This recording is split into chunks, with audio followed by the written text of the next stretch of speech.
Apakah dunia ini sebenarnya, Parta? Manusia, iblis, burung, parasit, serangga, ikan, dan pepohonan? Bagaimanakah semuanya diciptakan? Berasal dari unsur apa mereka diciptakan? Bagaimana fungsi mereka dan bagaimana cara mereka bertahan? Bagaimanakah cara mereka mati? Dan apa yang akan terjadi setelah semua itu mati?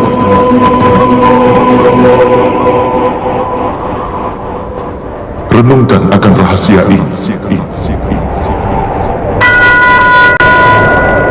Tubuh manusia terbuat dari tanah, Madawa. Air mengalir di dalamnya sebagai darah dan kebaikan.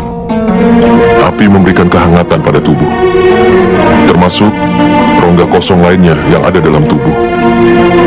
Karenanya, tanah, udara, air, api, dan juga ruang. Tubuh terbuat dari kelima elemen dasar yang disebut Pancamahabhuta. Karenanya, Bhisma yang agung, Guru Drona, tidaklah lebih dari tanah, air, udara, api, dan ruang saja. Bahkan orang pintar pun terdiri dari kelima elemen itu. Begitu juga dengan para tiraga. Jadi apa yang akan kau rindukan, Parta? Apakah tanah? Tapi Madawa, tubuh ini memang terbuat dari tanah yang juga melambangkan ciri manusia itu sendiri. Semua ikatan mengakar dalam tubuh yang terbuat dari tanah. Tidak, Parta. Jika ini memang benar, lalu mengapa tubuh seseorang akan hancur setelah mati? Kenyataannya, tidak ada satupun yang berasal dari tubuhnya, ataupun hubungan yang mengakar di dalam tubuhnya. Sifat dan tingkah laku, dan juga amal dari seseoranglah yang menjadi cirinya.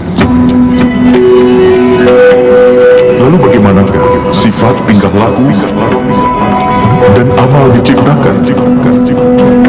Pahamilah itu, Parta. Kehidupan manusia hanyalah perwujudan keserasian antara sesuatu yang tampak dan tidak tampak. Tetapi sifat dan amal dari setiap manusialah yang membuatnya akan menjadi berbeda. Dasar untuk ini adalah 3 sifat manusia yang disebut tribut. Terdiri dari tamas, rajas, dan sattwa. Apa yang dimaksud dengan itu, Madawa? Tamas berarti kebodohan. Menghabiskan hidup tanpa memikirkan, baik atau buruk bisa dikatakan tamas yang berhubungan dengan kebodohan. Seperti halnya kehidupan binatang, yang semata-mata hanya untuk memenuhi keinginan tubuh mereka. Sattwam sendiri artinya adalah kebaikan.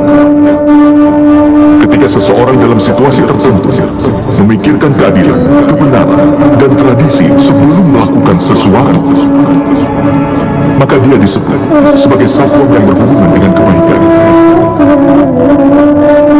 Di tengah kedua hal itu adalah seseorang yang menguasai ilmu pengetahuan, tapi dia juga tertarik akan nafsu tubuh dan juga pikirannya.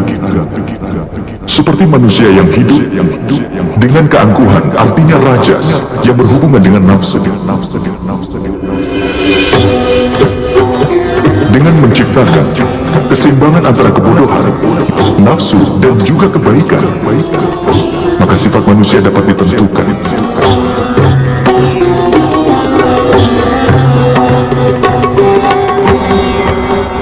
Lihatlah ke depan, Parta. Sifat apakah yang dapat kau lihat dalam diri mereka semua?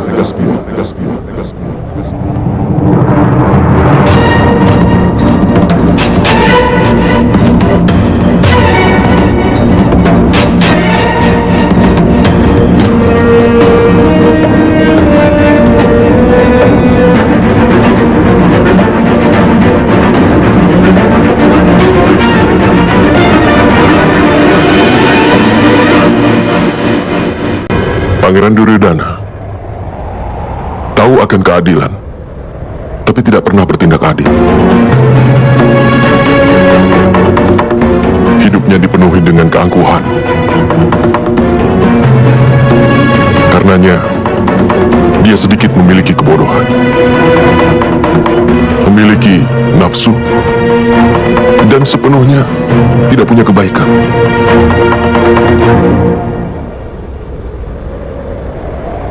Dan di sana ada Pangeran Dursasana.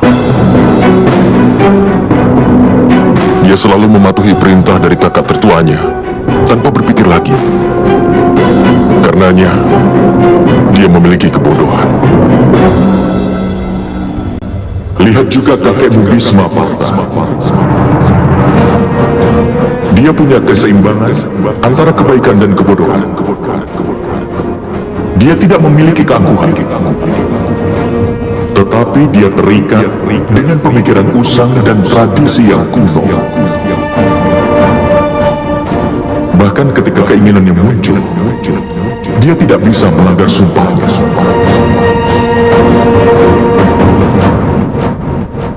Lihatlah Guru Drona. Dia memiliki baik pengetahuan maupun keangkuhan. Pengetahuan membebaskan manusia, tetapi keangkuhannya tidak membiarkannya mencapai kebebasan.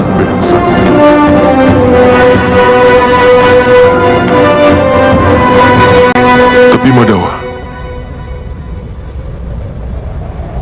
jika sifat manusia adalah kesatuan dari 3 sifat manusia, apakah perbuatan manusia sudah ditakdirkan sebelumnya? Seekor singa akan memangsa rusa, dan rusa ditakdirkan untuk takut pada singa. Lalu kenapa keadilan jadi hal yang penting? Mengapa kejahatan mendapatkan hukuman? Lalu apa tujuan semuanya?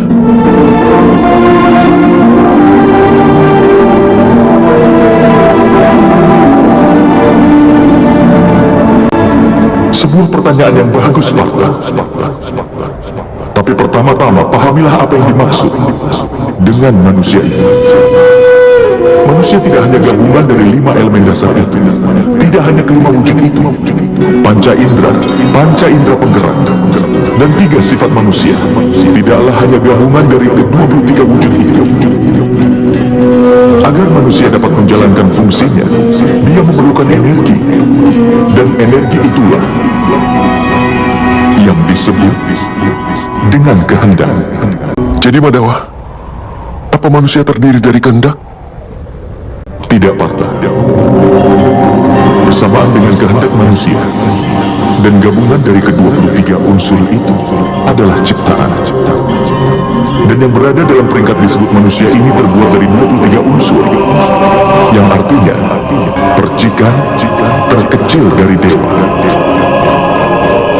yang dinamakan sebagai jiwa.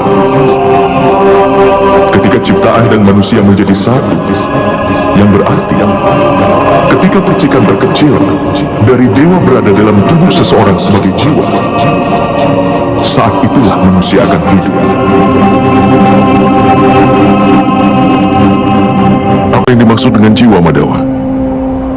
Dan apa yang dimaksud dengan memahaminya? Seperti halnya ketika manusia menggunakan kereta. Seperti itulah jiwa menggunakan perangkat yang disebut dengan tubuh. Melalui media tubuh, dia mengalami suka dan duka dari tubuh itu. Tetapi jiwa bukanlah tubuh, Parta. Tubuh masih bisa dihancurkan, tetapi jiwa tidak akan bisa dihancurkan. Nainam cindati sastrani, nainam dahati pavaka, nacainam kelidayanti apo, nasosayati maruta. Artinya jiwa tidak bisa ditembus senjata apapun, ataupun dibakar dengan api, ataupun dilemahkan oleh air, ataupun dikeringkan dengan angin.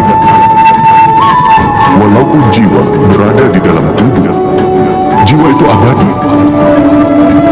Nah hanya mane sarire, Parta. Tubuh Tubuh mungkin saja bisa dibunuh, tetapi jiwa itu sendiri tidak akan bisa dibunuh. Jiwa itu ada di mana-mana, tidak berwujud, tetap, dan dia kekal. Seperti halnya manusia membuang pakaian lama dan memakai yang baru. Hampir sama jika jiwa meninggalkan tubuh yang tua dan berulang kali menempati tubuh yang baru. Tapi Madawa, melalui tubuhku, aku bisa merasakan dunia. Tanpa memahami tubuhku ini, bagaimana aku akan dapat memahami jiwaku? Mengetahui diri sendiri dalam bentuk jiwa bukanlah hal yang tidak mungkin, Partha. Orang buta pun bisa hidup. Seorang bisu pun bisa hidup. Termasuk mereka yang hidup tidak memiliki tangan dan kaki. Sudah jelas bahwa tubuh bukan hal yang membentuk manusia. Ada seseorang yang kehilangan energinya, atau mereka yang hidup kehilangan ingatannya. Oleh karena itu sudah jelas bahwa bentuk ketidaksadaran manusia bukanlah tubuh yang baik. Seseorang yang menjelajahi dirinya dengan cara seperti ini, aku bukanlah indera, juga bukan tubuh, juga bukan perasaan, bukan juga pemikiran, atau bukan juga pendapat. Orang yang bisa memahami hal ini akhirnya akan dapat memahami dirinya dalam bentuk jiwa.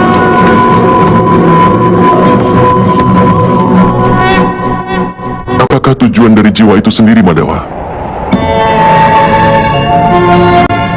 Ketika ciptaan tersebut terpisah, dan ketika manusia dan alam diciptakan, maka manusia yang adalah bagian dari dewa menjadi jiwa dan berdiam dalam setiap wujud penciptaan.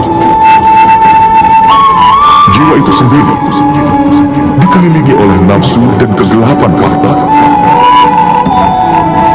Terbangun dari lelapnya nafsu belaka dan memahami dirinya sebagai bagian dari dewa adalah sebuah tugas, tujuan, dan tekad jiwa itu sendiri. Tapi Madawa, jika setiap jiwa adalah bagian dari dewa, apa perkembangan dan kemunduran dikendalikan sendiri oleh dewa? Seperti permata tergeletak di tanah, tidaklah hilang kilauannya. Demikian pula, jiwa yang dikelilingi oleh wujud penciptaan yang mengetahui bahwa ini merupakan bagian kecil dari dewa. Seringkali jiwa menganggap bahwa tubuh mereka adalah segalanya. Mereka berbeda dengan jiwa itu sendiri yang tidak mereka ketahui. Melalui sebuah penderitaan, bau, rasa yang dirasakan oleh tubuh, maka akan dianggap sebagai sebuah pengalaman.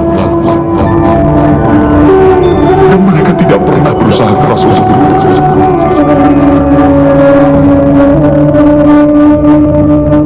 Jiwa yang tidak mau berusaha keras untuk berubah dan tetap melakukan ketidakadilan,